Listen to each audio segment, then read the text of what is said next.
longer uses private labs for testing, and none of the imported dogs had rabies.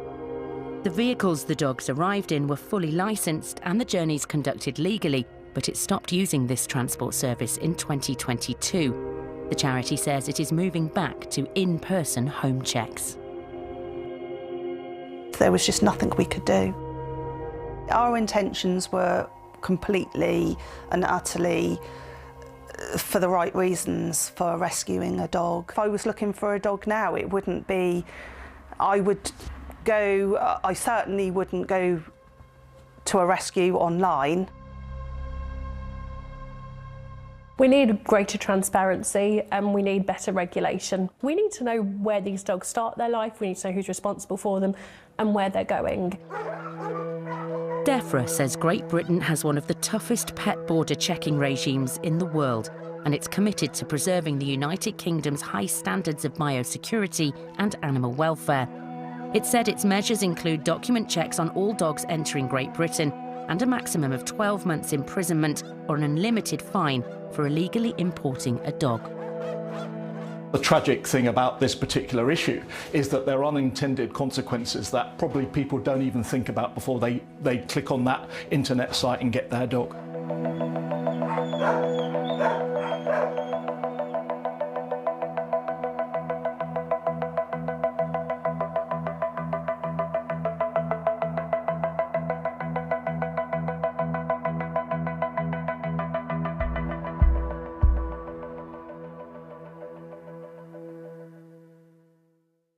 If you feel distressed by the references in this programme, please speak to a health professional or an organisation that offers support, such as Befrienders Worldwide at befrienders.org.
Live from London, this is BBC News.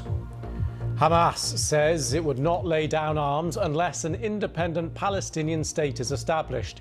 It follows a visit by US Special Envoy to Israel and Gaza. Meanwhile, the US Special Envoy Steve Witkoff has met families of Israelis still being held in Gaza by Hamas. A 76-year-old man, John Reuben, has appeared in court facing allegations he laced children's sweets with sedatives at a summer camp in Leicestershire. He's been remanded in custody, charged with child cruelty offences. The US repositions 2 of its nuclear submarines in response to what President Trump calls foolish remarks by Russia's former president. And the first look at a rare 7 billion-year-old comet. Surprise images taken by a powerful new telescope.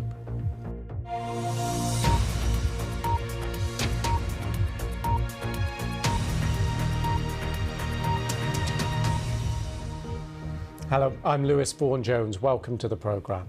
Hamas has said it won't lay down its arms until a sovereign Palestinian state is established. In a statement, the group said it would stop fighting only if the national rights of Palestinians were fully realised. Well, earlier this week, Arab nations took the unprecedented step of calling on Hamas to disarm and surrender control of Gaza.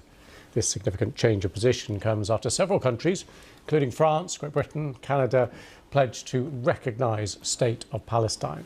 Negotiations between Israel and Hamas for a ceasefire and the release of hostages stalled last week. Meanwhile, the US Special Envoy Steve Witkoff has spent several hours in Tel Aviv's Hostage Square, meeting families of Israelis still being held in Gaza by Hamas. Witkoff was greeted by pleas for help. He said peace efforts should focus on ending the conflict and bringing home all the hostages instead of what he called partial deals.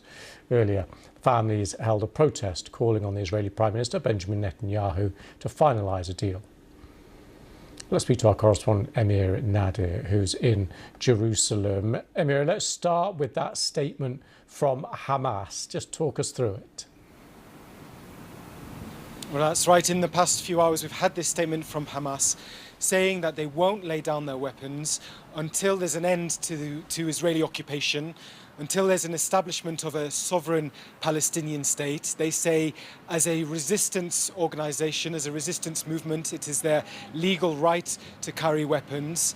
This statement appears to come in response to comments made by Steve Witkoff, the US envoy, where he's reported to have told hostage families today in Tel Aviv that Hamas was prepared to disarm. And earlier in this week, we saw reporting coming from Israeli media about a meeting between Steve Witkoff and Prime Minister Netanyahu. And in Israeli media, it was said that the two leaders, including Steve Witkoff, had discussed reformulating the ceasefire negotiations so that all hostages would be released in an all-in deal and that Hamas would disarm, although there was no reporting around what they might offer Hamas in return. So now Hamas is putting this on the table that they do not want to disarm. They don't intend to disarm unless it comes within the framework of a long-term political solution. We've been hearing from hostage families today. That's right. So Steve Witkoff, the envoy, has been in Tel Aviv. He's been meeting hostage families. As I mentioned, he's been telling them that Hamas has an intention to disarm. He said that he told the hostage families that there isn't progress in the negotiations. Obviously, we've seen the US and Israeli delegations pull out of those negotiations that have been happening in Qatar. That happened last week. The negotiations seem to come to a stall. They seem to halt. And Hamas had also given a new condition for their return to the ceasefire negotiations in Qatar, saying that they don't intend to return there until there is more food being let into the Gaza Strip, more aid being let in there. So they'd set another condition for returning to negotiations. Emir, thank you for that. Next, a man's appeared in court today charged with 3 counts of willful ill treatment of a child after a number of children fell ill at a summer camp in Leicestershire. The charges relate to sweets which were allegedly laced with sedatives. John Reuben, who's 76, from Nottingham, has been remanded into custody. Zoe O'Brien reports from Leicester Magistrates Court. Arriving at court today, a 76-year-old man accused of lacing sweets with sedatives at a holiday camp. John Reuben from Ruddington in Nottinghamshire was arrested on Monday and charged with 3 offences of child cruelty.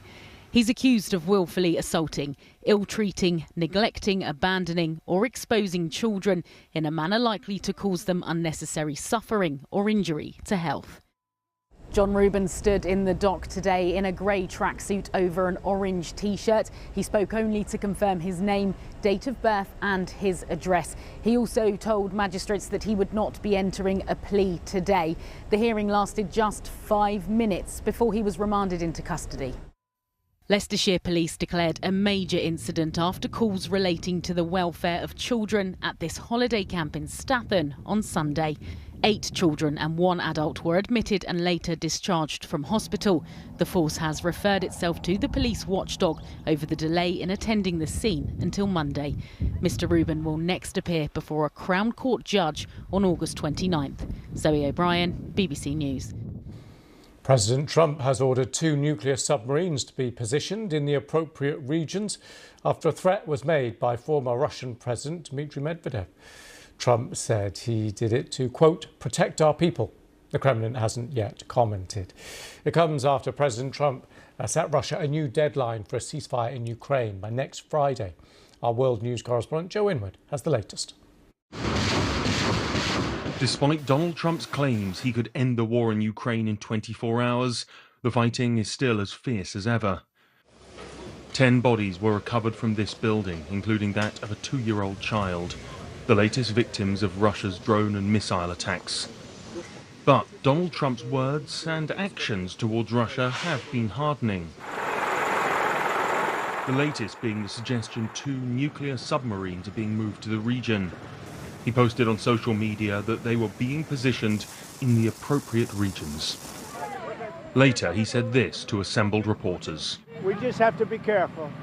And a threat was made, and we didn't think it was appropriate, so I have to be very careful. So I do that on the basis of safety for our people. A threat was made by a former president of Russia, and we're going to protect our people.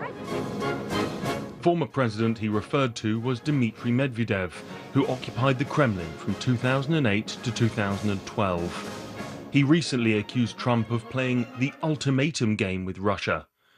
In a post on X, Medvedev said each new ultimatum is a threat and a step towards war. When you mention the word nuclear, I say, my eyes light up and I say, we better be careful because it's the ultimate threat. He shouldn't have said it. He's got a fresh mouth. He said things in the past too. And so we always want to be ready. And so I have sent to the region 2 nuclear submarines. I just want to make sure that his words are only words and nothing more than that. And they're closer to Russia, I assume? They're closer to Russia, yeah, they're closer to Russia. Last week, President Trump said Russia had until the 8th of August to bring the war to an end, something the Kremlin has shown no willingness to do. So, what might his options be? America is the largest economy in the world. It's got enormous economic power. It could sanction Russia's economic partners. It could target Russia directly. It could improve arms supplies directly with Ukraine. It could lower the oil price. It could also take Russian frozen assets, which are in the West, and redirect them towards Ukraine. The Kremlin is yet to comment on the escalation of rhetoric, but so far appear unmoved by President Trump's impending deadline. And earlier I spoke to Joe here in the studio. It's interesting, isn't it, that this was a reaction not to what the Russian state has done, but to what a former member of the Russian state has done. I mean, it's been received in Moscow as something of an overreaction. I think they're quite surprised, reading what our colleague Steve Rosenberg has been saying, that Donald Trump has reacted like this. But it is, in theory, a significant, it is an escalatory move. But I don't think that people in the Kremlin are viewing this as a sort of the possibility of a sort of Cuban Missile Crisis style disaster created by social media posts. OK, let's move on to the war in Ukraine specifically and the Trump deadline. Where are we on that? Yeah, so this was a deadline which he put on the Kremlin. It was originally 50 days and he sort of brought it forward slightly. So the idea is that he's given them until, I think it's the 8th of August, which is next Friday, to come to some sort of peace deal. And we should say, of course, that Donald Trump has had deadlines and red lines before, and they seem to be a little less red as they approach when it comes to Vladimir Putin. But in theory, he said that the Russians have got until that date to come to a peace deal. The problem is there's virtually no sign that they are willing to move. The two sides, Ukraine and Russia, have diametrically opposed, completely mutually incompatible conditions as it stands and always have done for what a peace deal would constitute. For the Ukrainians, they want the Russians off their territory. They actually want reparations as well. They want all the children back they say were taken by the Russians, and a whole host of other things. The Russians say they essentially want the neutering of Ukraine as an independent kind of political entity. They want to keep large amounts of territory and more, and as well as they want to see Vladimir Zelensky removed from power. And until there's any movement in those, there's no way that you're going to be able to get a negotiated settlement. And we heard yesterday from President Putin, he was speaking in Ukraine with Alexander Lukashenko, his ally there.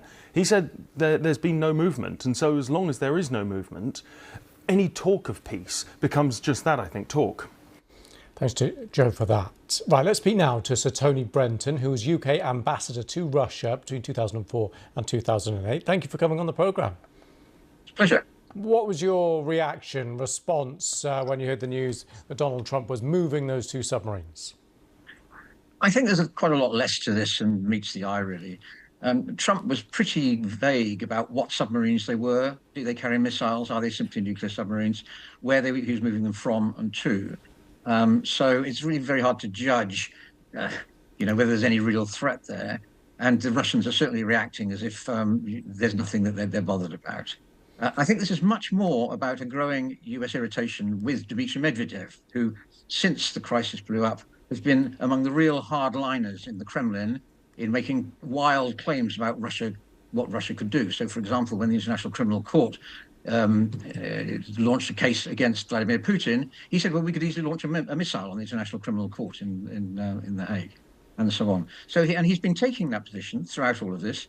The Americans have basically ignored him until yesterday, when Trump moves his submarines.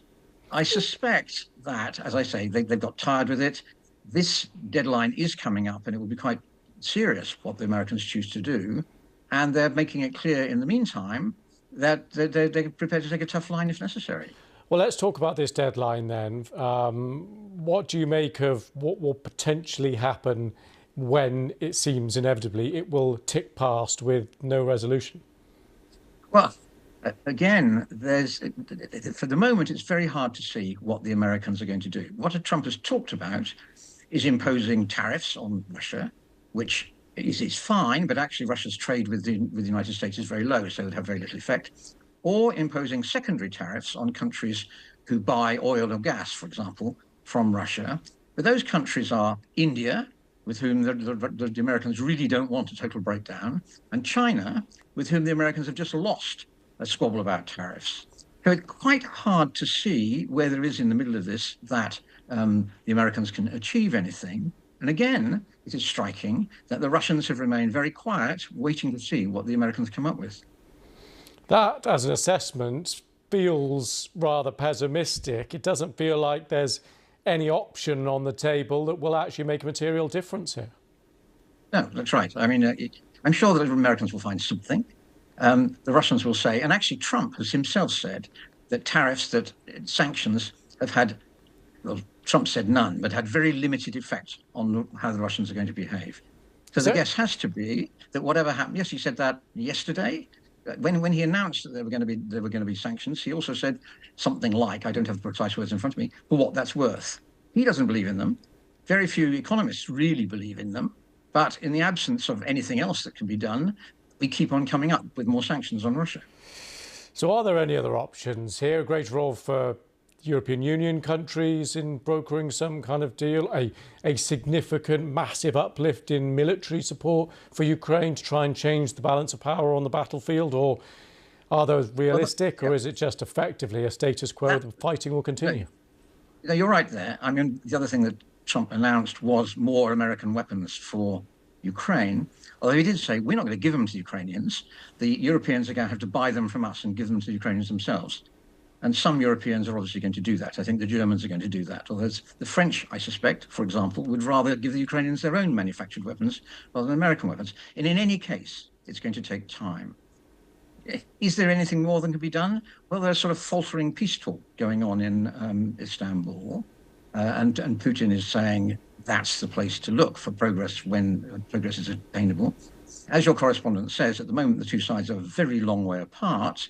Well, let me tell you, on the Russian side, my guess is that Putin, he believes he's winning, and he has some reason to do that, to the extent that the front line is moving at all. It's moving against the Ukrainians, but it's moving very, very slowly. Putin is placing a lot of money on his current summer offensive. And if that succeeds, then, everything is thrown up in the air, and we'll have to see how things go from there. If, as is much more likely, given the fact that the war has now been stalemated for 2 years, it doesn't, then it is reasonable to hope that come the autumn, following the failure of that offensive, Putin would be more ready to talk. Sir Tony Brenton, thank you very much for coming on the programme. Thank you. Thank you. A court in southern India has sentenced a prominent politician in the state of Karnataka to life in prison for raping one of his domestic staff. The sentencing of Prajwal Ravana, who's from an influential political family in the state, took place a day after he was found guilty of sexually assaulting the 48-year-old former employee. Our South Asia regional editor Ambarasan Etarajan explained what we know about the case. Prajwal Ravana comes from a very influential political family in the southern Indian state of Karnataka. He is also the grandson of a former Indian Prime Minister H.D. Devagowda. They run a political party called Janata Dal Secular, which is allied with the governing BJP in India. Now, last year, this case created outrage across the country after hundreds of videos, explicit videos, reportedly shot by him, emerged on social media, and then they started this investigation, and many people thought this will not see the logical end. Then there were 4 cases were filed against him, and the charges were framed in April this year. A special court for lawmakers, MLAs and MPs, they started investigating this case, and the trial started in May, and now he was proved guilty of raping one of his servants, domestic help, repeatedly. And now today the sentencing came life in prison. The interesting thing is, it's even though India there are many rape cases are reported, very few of them get to the logical end, get punished. In India you see at least one rape case reported every 20 minutes, and especially for those in power. If you're going to take on people very influential, many people wouldn't believe that they will get justice. And here you see a case where a special court has given life term. Of course, he has the option of appealing against this sentencing. And what about the wider implications here, political implications?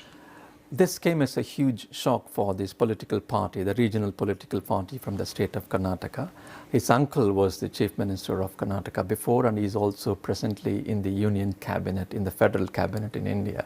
Now, the political parties within the state, they may use this as an opportunity how he was allowed to become a member of parliament in the first term, and why he was not controlled, or why no action was taken against him. So this may be some of these issues these political parties might try to use it for their own advantage. But what the prosecutors are saying, that it is all about the power dynamics. This person, according to the prosecutors, was abusing his power over his staff member and raping them, according to the prosecutors.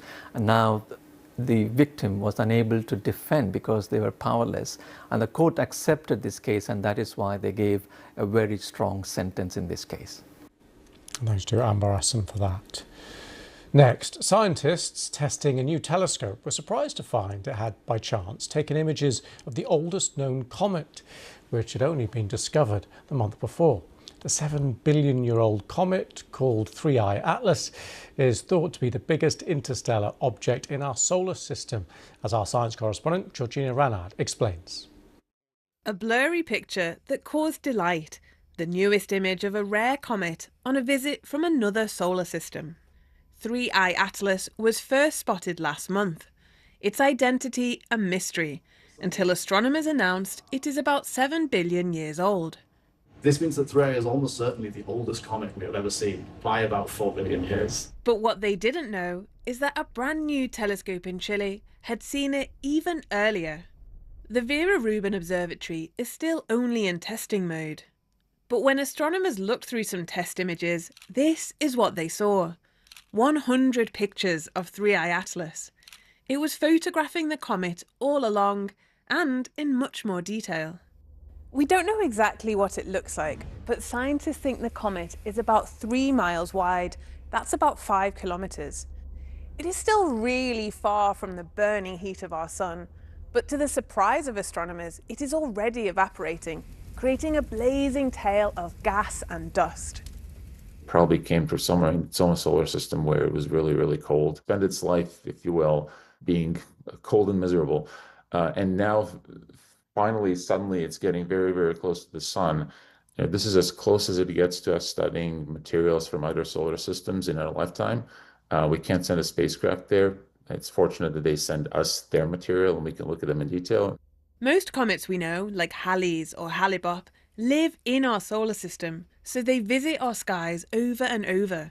But 3I Atlas is just passing through. On this fleeting trip, scientists are racing to uncover everything they can about this interstellar visitor. Georgina Ranard, BBC News. Well, earlier I spoke to Catherine Haymond, Astronomer Royal for Scotland. We love a visitor from outer space, Lewis. Yeah, I mean, it's crazy to think that, you know, we've got this visitor currently passing through our solar system. It's heading through at breathtaking speed, 60 kilometres per second. And it's up until now, it's been roaming through our galaxy, and now it's passing through. It's currently between the orbits of Jupiter and Mars.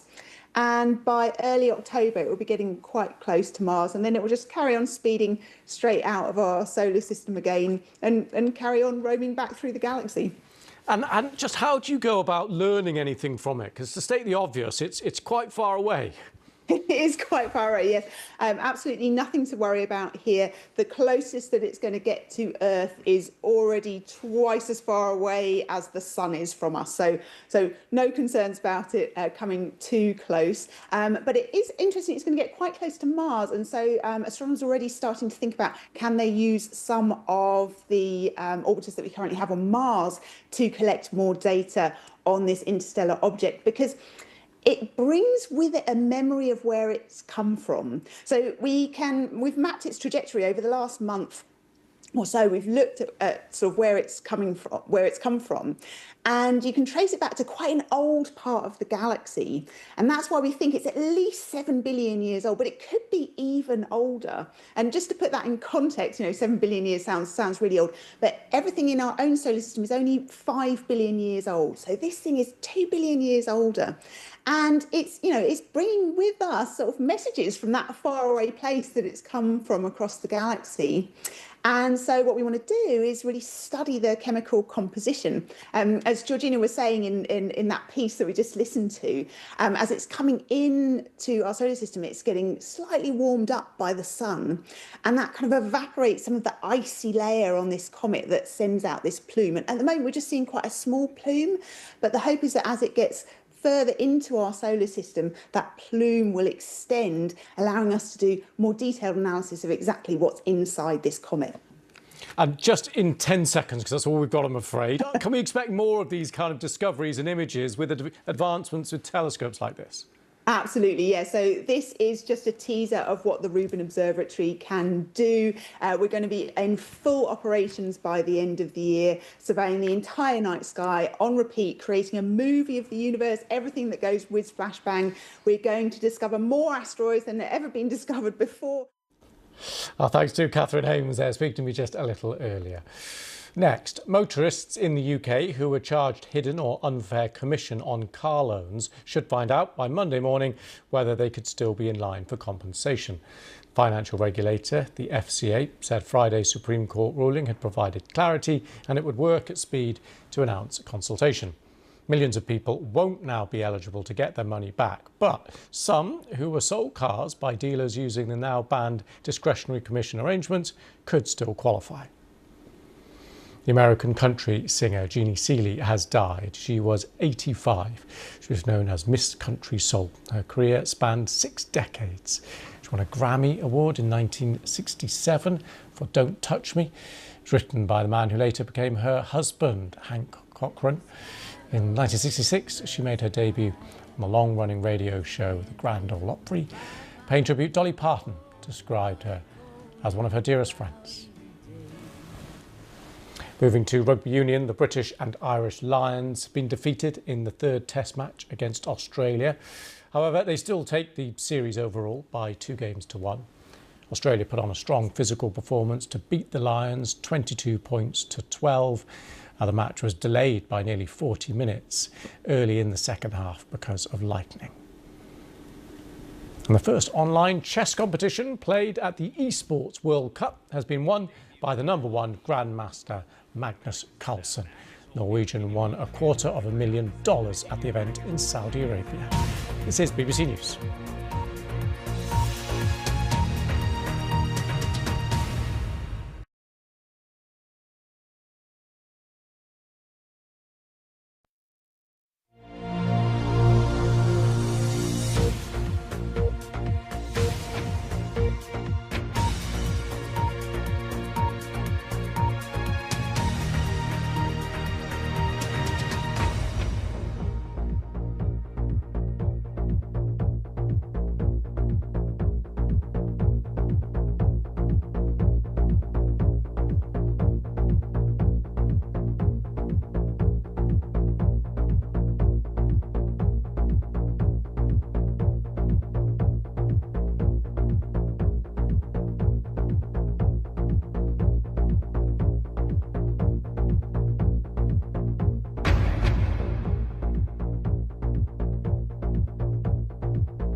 This is BBC News, the headlines. Hamas has said it would not lay down arms unless an independent Palestinian state is established. A 76-year-old man, John Rubin, has appeared in court facing allegations he laced children's sweets with sedatives at a summer camp in Leicestershire. He's been remanded in custody, charged with child cruelty offences. President Trump says he's ordered 2 nuclear submarines to move closer to Russia after what he describes as highly provocative comments by the former Russian leader Dmitry Medvedev. And the song Golden from Netflix hit film K-pop Demon Hunters has gone to #1 in the UK singles chart.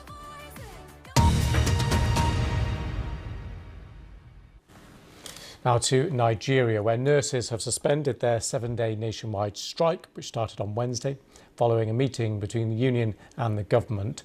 The strike had impacted hospitals across the country, causing disruption to healthcare services. Let's speak to our reporter now, Paul G. What do we know about why this strike has now been called off? Well, Lewis, the Nigerian Association of Nurses and Midwives says they've called off the strike action after positive talks with the Nigerian government. But they did say that the government expressed good faith in its commitment to addressing the 9 key issues that they raised as to why they called this strike action. So the president actually told the BBC that there was progress and that most of their demands were met today. And just talk us through the impact all this has had. Well, this has overwhelmed health services in public hospitals. Patients were left unattended to because there were literally no nurses or insufficient nurses to attend to them. Some were discharged prematurely because of the strike that disrupted medical care in public health facilities. But also private health services were overwhelmed as a result of this strike action in the public service.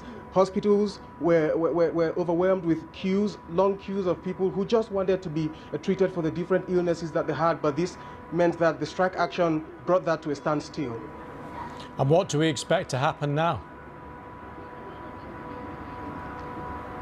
Well, trade union leaders say they'll now continue to monitor government's commitment or compliance with the agreement that they've signed, and then they should be able to take actions going forward. But they've also urged the authorities not to, victimize those who participated in the strike action, which literally brought the public health sector to a standstill in the last couple of days.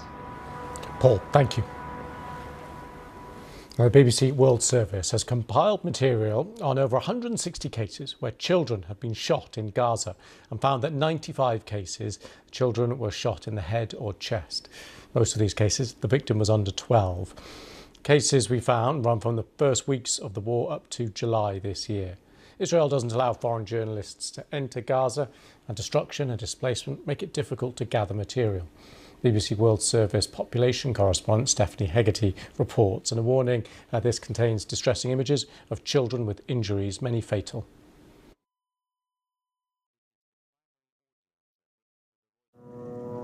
A man and a small child are lying on a street in Gaza City. In his final moments, the man reaches out to touch the child.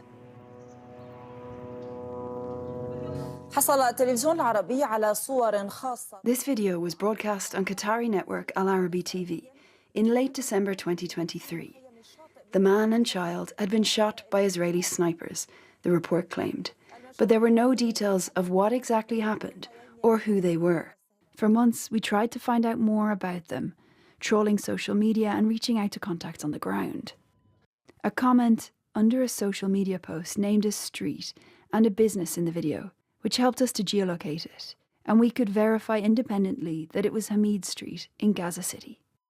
We found a name for the man in the video, Mohammed Al-Majdalawi, and traced his death certificate, as well as that of his daughter, 2-year-old Leanne. Mama, أحبك. يا حبيبتي.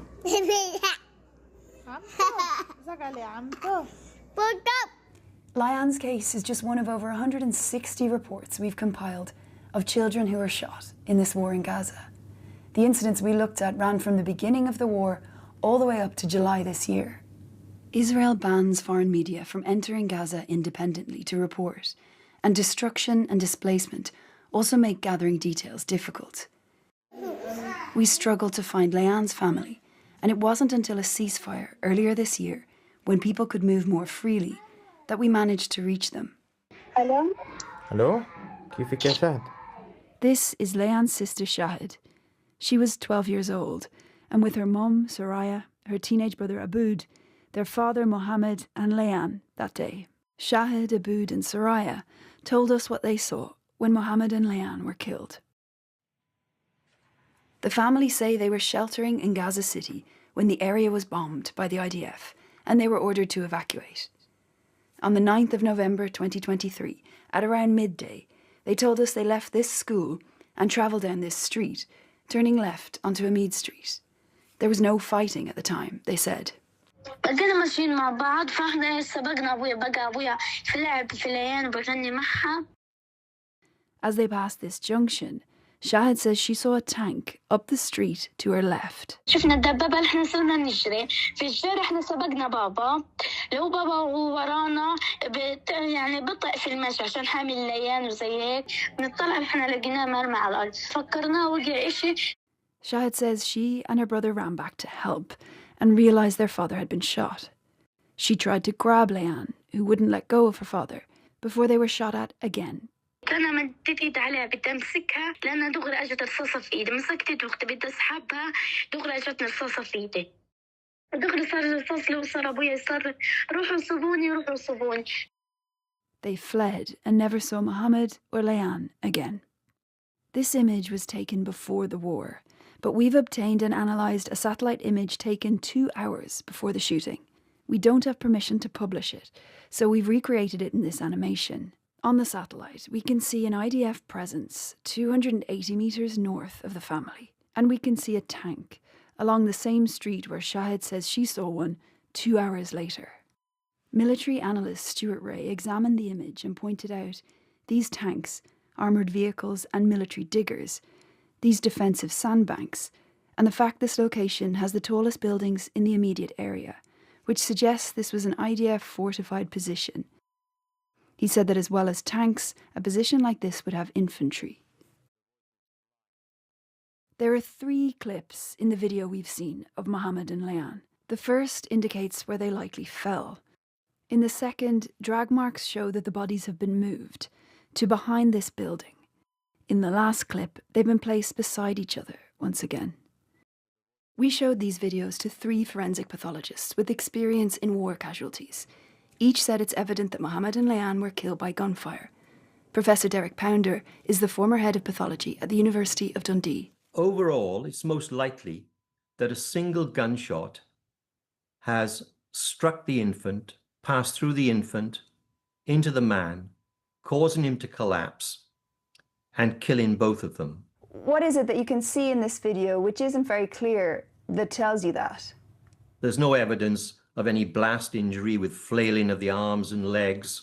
There's not obvious large injuries to the bodies. The video is of relatively poor quality, but we can see what are likely bloodstains to the man's left shoulder and chest area. High-velocity gunshot wounds from military rifles leave a small entrance hole and cause devastating internal injuries. We presented our findings to the IDF, and they said IDF soldiers operate against terrorist organisations in complex urban environments, and unintended or erroneous harm may occur in the course of combat. They added that whenever there is reasonable suspicion that IDF forces acted contrary to IDF values and orders, the incident will be reviewed and handled with the necessary seriousness. They said the details of this case have been recorded and will be examined by the competent authorities. In some of the cases we looked at, like Leanne's, children were allegedly shot while fleeing battle zones, but many others were shot while playing outside their tents in humanitarian zones, and some in areas the IDF themselves had marked as evacuation corridors. بلفيت حالي القناص قنص ميرا في القلب. In a case we first came across on social media, 6-year-old Mira Tambura was shot in the back of the chest, according to her father, close to an Israeli checkpoint on the Salahuddin Road, an IDF-marked evacuation route, on the 18th of November 2023. Her father rushed her to Al Auda Hospital, where the hospital director told us they pronounced her dead. Earlier that day, the Tamburas say they were screened at this IDF checkpoint after fleeing northern Gaza. They were just over a kilometre down the road when Mira was shot. القناصة كانت واقفة لغاية شرقة وأنا متأكد إنها قناصة إنها طلق واحد طلق واحد بس فقط لا غير قناصة في القلب يعني البنت تمردغت انطخت هان اتمردغت هان بالضبط هان تمردغت نزل الدم من مناخيرها ومن فمها. In this satellite image from the day before, we can see the IDF position at the checkpoint. This video posted a few days earlier shows the containers and buildings we can see by satellite. Our BBC colleague Jihad El-Mashrawi was in Gaza until February 2024, and he passed through the checkpoint with his family 2 days before Mira. كان في قناصة وجنود شفناهم قبل الحاجز تقريبا بكيلو وبعد ما عدينا الحاجز بما يقارب الكيلو أو 2 كيلو. اللي أنا شفتهم بعد ما عديت الحاجز كانوا على الجهة الشرقية في مباني مدمرة وفي بعض السواتر الرملية كانوا هم مختبئين وراها. And on this satellite image, we can see several of those buildings on the east of the road, as well as these sand barriers, in the direction that Said pointed to, where he believes the shot came from. At the time Mira was shot, we found no reports of clashes with Hamas in the vicinity of the checkpoint, which reduces the likelihood that she was caught up in crossfire. يعني الجيش قال لنا توجه على خط آمن، عملت لك خط آمن صلاح الدين، بعد ما أنت تخيل أجي على صلاح الدين وأقلط الحاجز تبعك تقتل بنت بريئة طفلة. When we put the allegations made in this case to the IDF, they said an allegation of harm in and of itself does not necessarily indicate a violation of the law. That said, whenever there is reasonable suspicion that IDF forces acted contrary to IDF values and orders, the incident will be reviewed and handled with the necessary seriousness. They added that details of this case have been recorded and will be examined by the competent authorities. Since the beginning of the war, doctors have been raising concerns about children being shot in Gaza. We spoke to 30 doctors and nurses and reviewed hundreds of photos and videos, as well as scans, medical notes and journal entries that they shared. Some of these medics said they saw many more children with gunshot injuries. However, as we compiled cases, we only included those they had documented. Professor Nizam Mahmoud is a retired NHS consultant and transplant surgeon. He was in Gaza for a month in August 2024. We saw a significant number of shootings either with bullets to the head or chest, including to children. So most of the gunshot wounds to the head were dealt with by the neurosurgeons. I saw some of the x-rays, so a bullet literally lodged in the brain of a 3-year-old child. How many cases do you think you saw of children who were shot?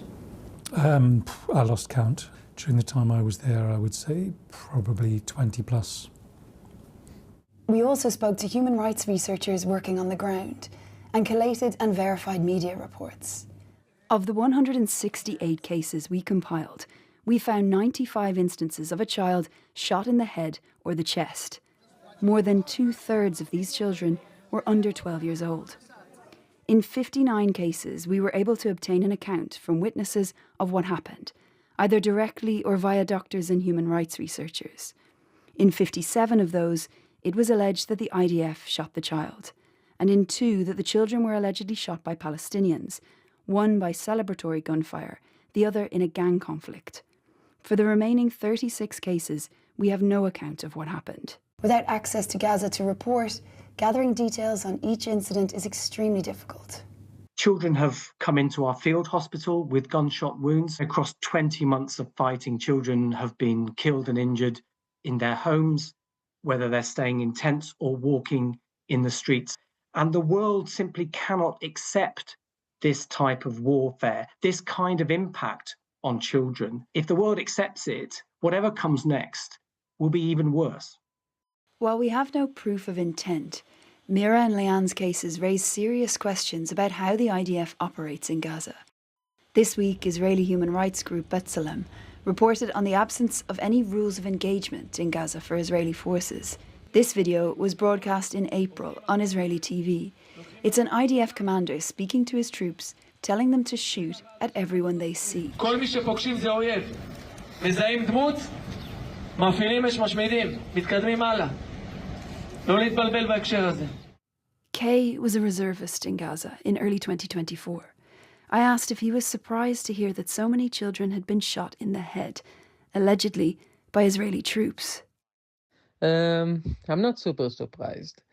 I'm not shocked that there exist soldiers who would do that. Do you think there's a lack of accountability? I would definitely say there's a lack of accountability. Kay didn't witness very young children being shot, but he described several incidents in which his unit killed unarmed people, including 2 boys he described as young teenagers. There's a humanitarian road where Gazans can go from north to south, and the general rule was on this road, it's a safe zone and no shooting. Anyone you see off the humanitarian road, shoot. Shoot to kill. That's what we were told. Our commander qualified that. Of course, if it's a woman or a child, don't shoot. Try to detain them. Don't be stupid. As time went on, the stakes kept getting higher and higher. It was just very much nothing matters. That's it. And then ultimately, when we lost some people in a firefight, it was just it. Destroy everything. Kill everyone you see. We put the soldiers' allegations to the IDF, and they said the IDF remains committed to minimizing harm to civilians as much as possible. 3 experts in international law looked at our findings. They told us they raised serious questions over whether these shootings were a result of recklessness, negligence, or willful attack. Under international law, professional soldiers have the obligation to check before they take that shot that what they're shooting at is a legal enemy combatant and not a civilian. So when so many children are getting shot, and especially in the head, that tells us that something is seriously wrong. أنا مش شايفة مش شايفة أنا مستقبل يعني. Of the 168 cases we looked at, we know that at least 90 children died. But because of the damage to Gaza's medical system, it's hard for us to determine how many ultimately succumbed to their injuries.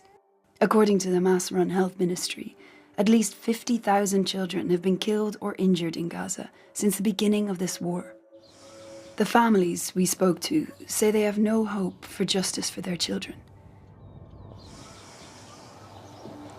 Some weren't even able to bury their bodies. Layaan and Mohammed's remains lay on Hamid Street for days as Shahad, Aboud and Soraya fled from danger in the chaos of this brutal war. And until we contacted them over a year later, they had no idea that this video existed. Well, Stephanie Hegarty with that special extended report. Next, President Trump has ordered 2 nuclear submarines to move closer to Russia after a threat was made by former Russian President Dmitry Medvedev. Trump said he did it to, quote, protect our people. The Kremlin hasn't yet commented. It comes after President Trump set Russia a new deadline for a ceasefire in Ukraine by next Friday. Well, Elizabeth Brought, Senior Fellow at the Atlantic Council's Transatlantic Security Initiative, gave us her reaction earlier. It was quite surprising, frankly. Dmitry Medvedev is not that important. He is the former president of Russia, yes, but he was always very much a stand-in for Vladimir Putin while Vladimir Putin was serving a term as prime minister in between his terms as president, and now he is very much in the second rank, and he has been using his time railing on social media against the West, essentially to establish or strengthen his credentials as a Putin lieutenant, but he's still not very powerful. So it was surprising to hear Donald Trump respond in this quite a strong manner to social media posts by a person like that. Well, given that, how do you think this plays into the attempts at a ceasefire between Russia and Ukraine here? This has been a difficult issue, as my colleague Joe was just outlining, with both sets of preconditions from both sides. Does this escalation bring things to a head or not? Well, it's interesting. We are essentially on 2 tracks now. We are on the Ukraine peace negotiation track, and we're also now on the US-Russia escalation track, because if you make any sort of statement in the nuclear domain, then you then have to wait to see how the other side will respond. We saw that during Trump's first term with North Korea. Now, North Korea is a nuclear weapon state, but Russia is a far more powerful nuclear weapon state. So now we have to wait and see, we, the rest of the world, have to wait and see how Russia may respond to this. Thanks to Elizabeth Braw for that. Right, we're going to go to space now. A SpaceX Dragon spacecraft has arrived at the International Space Station. 2 NASA astronauts on board, one from Japan, one from Russia as well. Dr. Julia Cartwright is a senior research fellow at the University of Leicester's Institute for Space. She says there's lots to celebrate about the new arrivals. This is really exciting. It really is the next step in terms of ensuring or continuing our experience in space and making sure that our astronauts and cosmonauts are doing what they need to do to get the science done. There has been a continued almost stream back and forth of astronauts and cosmonauts being transported up to the International Space Centre and back, and it seems to be going well to my knowledge so far. They are performing a number of different experiments. Some of those are more based on scientific research, and a number of them are also going to be concerning things to do with the human body and how the human body reacts to being in space for a prolonged period of time. So there will be experiments to see if they can replicate stem cells on board, which is a really fundamental parameter when it comes to trying to ensure the ability to allow medical problems or issues to be solved in space. There's also experiments to be done to look at how cells divide properly in space, in the space environment. And then on the more kind of human side, there's also things that we need to do to make sure that our astronauts and cosmonauts are going to be functioning properly in a space environment. A really important factor is that there is no substitute for space. These experiments cannot be done properly on the Earth, and so we really need to be able to do those in a space environment. Thanks to Julia Cartwright there. Now, the song Golden from Netflix hit film K-pop Demon Hunters has gone to #1 in the UK singles chart.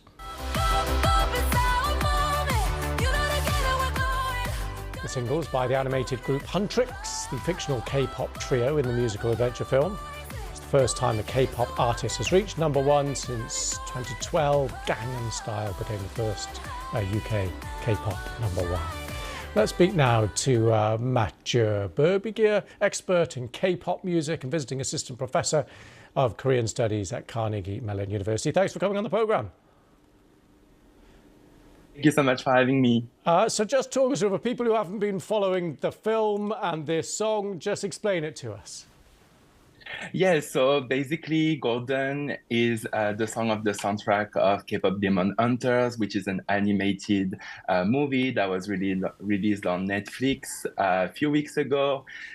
This is an animated movie that was done by people who did a lot of research about the Korean culture and K-pop culture, and it through the Netflix and the distribution, it reached a very wide audience, and that's how it led to this phenomenon that is right now, and it is going up, up, and up, as says the lyrics of the songs. Very good, very good. And what are the kind of fans? Who is this who are streaming this song, watching this film?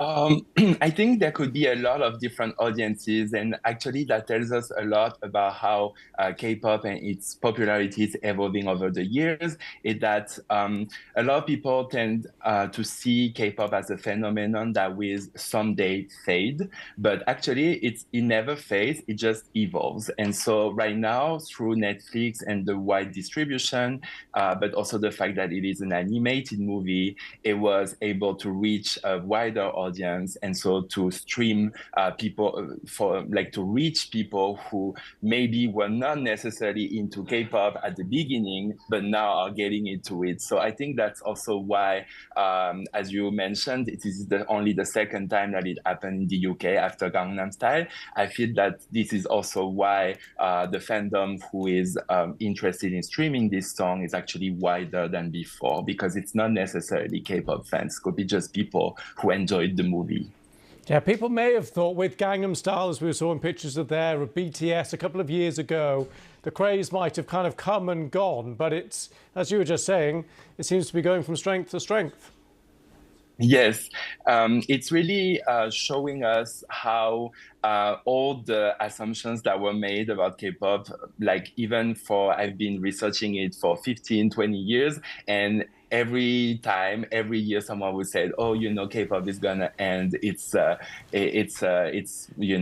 end someday, this phenomenon. But actually, it's just still growing, but it is just adapting to our common society. Which gives you plenty more to study. We really appreciate your time. Yes. Thank you so much. Thank you so much for coming on the programme. Thank you, Maciej. Thank you. Plenty more to come. Stay with us. This is BBC News. Bye-bye.